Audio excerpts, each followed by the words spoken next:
Hello, my name's Andrew Sillett. I'm a departmental lecturer in classics at the University of Oxford, and I'm going to deliver for you a series of short lectures on Cicero's Pro Cluentio, which is a speech he delivers in 66 BC in the Forum at Rome concerning a murder, or rather a series of murders, that took place in central Italy a little prior to that.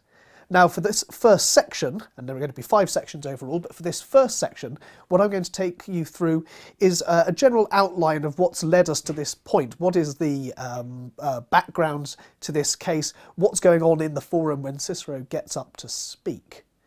Now, the first thing I want to talk about is the date. When is this trial taking place? Because the date at which this takes place is a very important one. This speech is taking place in 66 BC, a year known mainly to us as the year in which Cicero held the praetorship.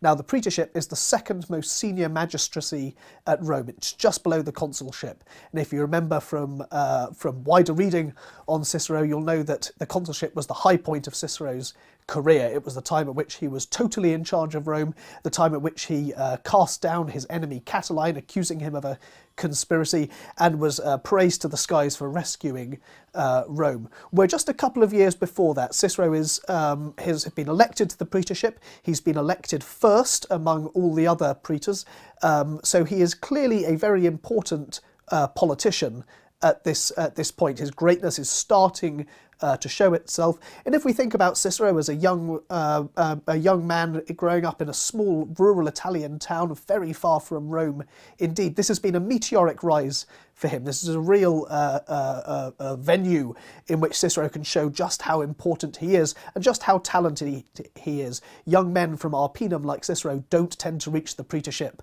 as quickly as he did, if at all. So what's Cicero doing, appearing in court defending a young man accused of murder in 66 BC? Well, I'll come on to that in a second, but it's worth noting that this isn't the only speech that Cicero delivers in 66 BC. He also quite famously delivers a speech in which he recommends giving control of a major war against the Greek king Mithridates to Pompey. So there are 2 major speeches Cicero gives in this year, one on terms of geopolitical conflict. How is the Roman world to be ruled? Who is going to command her armies? Who is going to win triumphs? That's the speech about Pompey and Mithridates. And the other major speech is this one, the Pro Cluentio, a small town murder case.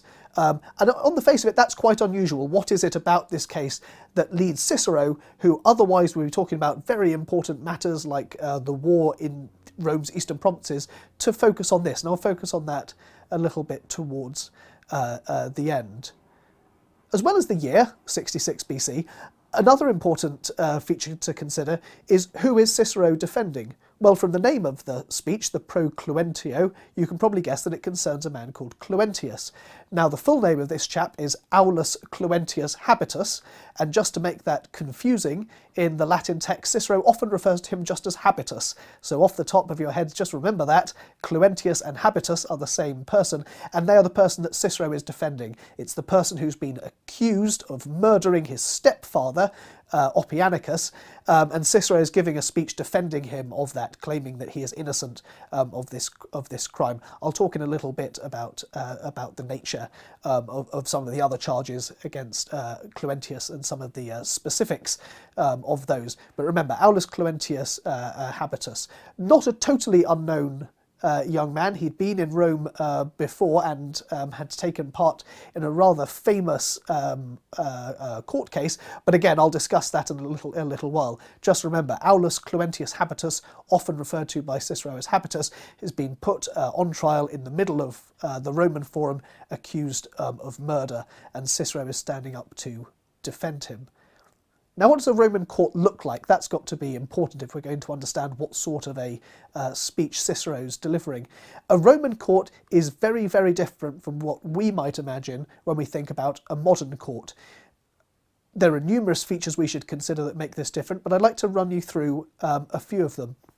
I think the major difference one would note if one went back in time and looked at a Roman court is that there is one figure that we tend to associate very closely with courtroom behaviour who is not present in a Roman court, and that is a judge.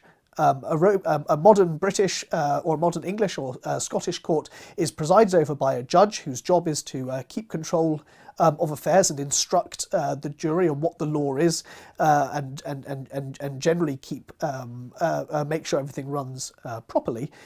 Jumping back in time to a Roman court, there is a person in charge of the court who is convening it, a person called the praetor, but his job is to remain entirely silent. His job isn't to explain whether one advocate is speaking the truth or whether one advocate is telling lies. His job is just to make sure that the court goes properly. And one thing that follows from that is that it is up to the jury, it's up to each individual member of the jury to decide whether what is being spoken about is true or false or relevant or irrelevant. They have to decide that for themselves. In a modern court, as you will no doubt have seen from dramas, it is very normal for a judge to intervene and to say that something is irrelevant or an attempt to mislead the jury. The jury has to watch out for this themselves in a Roman court. And who is this jury? Who is it that Cicero's actually talking about? Who is Cicero's speech, Pro Cluentio, primarily directed at?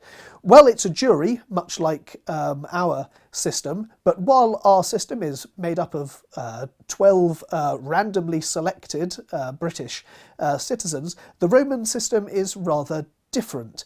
The way the Romans organise their juries is to make sure that each juror has an element of expertise under their belt. So the jurors are taken purely from the highest wealth category, so Rome's elite make up the jury, and rather than there being 12 people on it, there are possibly as many as 75 people, 75 Romans sitting in a semicircle around this court, each trying to work out for themselves whether what is being spoken about is relevant or irrelevant, true or untrue.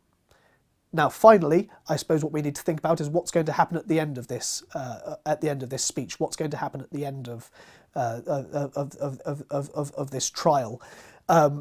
Thinking back to a modern British court system, you probably are aware that in most cases the prosecution is going to be seeking a unanimous verdict, seeking to show that the defendant is guilty, and in very few cases will a guilty verdict be given on anything other than a unanimous verdict. The Roman system is slightly different.